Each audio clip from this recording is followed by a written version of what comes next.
had our last regular season meetup at Madison this weekend, and we saw the things we needed to see. It's one of those opportunities.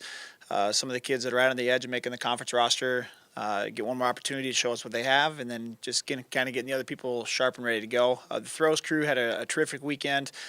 Keegan Trotter broke a school record, 19 meter, a little over 19 meters, which 62 feet and change, puts him top 22 in the country right there. And so other guys that followed up, Darius King threw like 60 feet 9. Isaac Holtz was 59 high. And then Tom Music had a nice big PR as well, over 58 feet. So those guys, I think we have 4 in the top 7 now in the men's shot put. The women did another terrific job on the throws as well. Elena Nieder had a nice big PR, moved her up in the conference rankings. Hope Korprick had a nice PR there as well. And then on the track, we had a couple freshmen get their first collegiate victories of their careers, which is always nice to see. Katie Nimrod on the women's side won the mile in her first ever mile. And Ryan Van Bali won the 60-meter dash. And so those kind of things are important for the young kids on the team to get an opportunity to win a race. In high school, you win most races.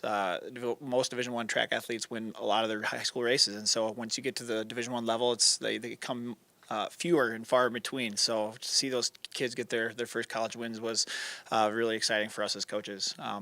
So we got the conference championships this weekend in the Dome. And so just encourage everyone to get out and come. We call it Sunday. It's like Sunday fun day for track on a Sunday, because you got points coming in every single event. Every time that gun goes off, the points are being put on the board. And so if you're going to pick a day to come, I would pick on Sunday. Some of the best track and field athletes in the country, not just the conference, going to be in the Dome, and we'll be in the hunt and trying to bring home some hardware.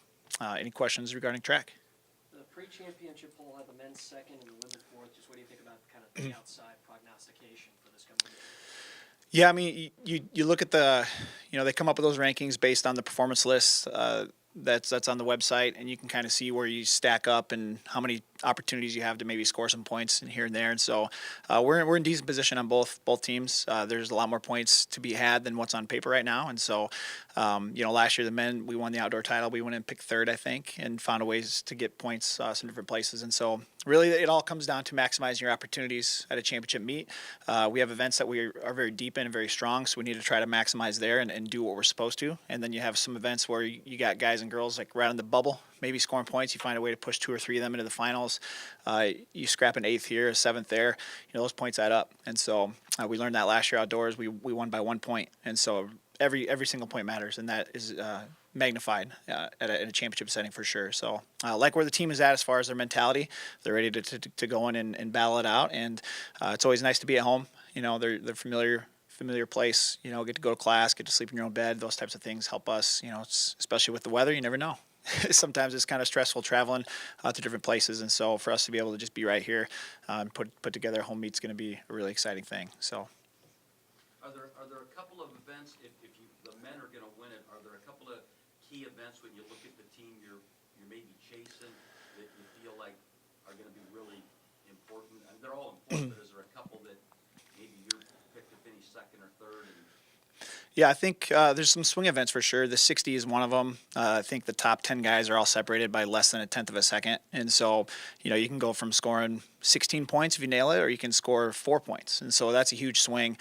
Plus the displacing. When you get more points, you push other people down.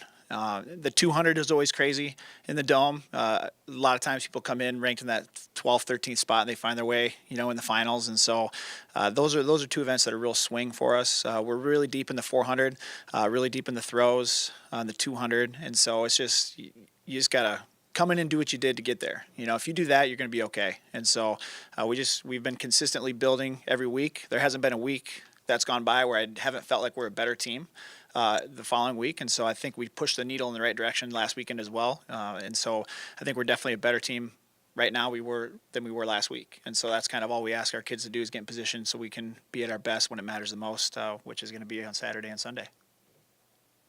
And with the event this weekend, what approach do you take training-wise this week leading up to Saturday, Sunday? Don't mess them up. I mean, yeah, we're at the point now where basically everything is where it's going to be. We just do some things to stay sharp. Training load is really light this week. We're moving fast, those kind of things, and so just get them prepared. They've they're where they need to be. We put in all the training from September to be to where we're at right now, and so we just get them feeling good and feeling sharp. And I know you touched on this a little bit earlier, but just how big of an advantage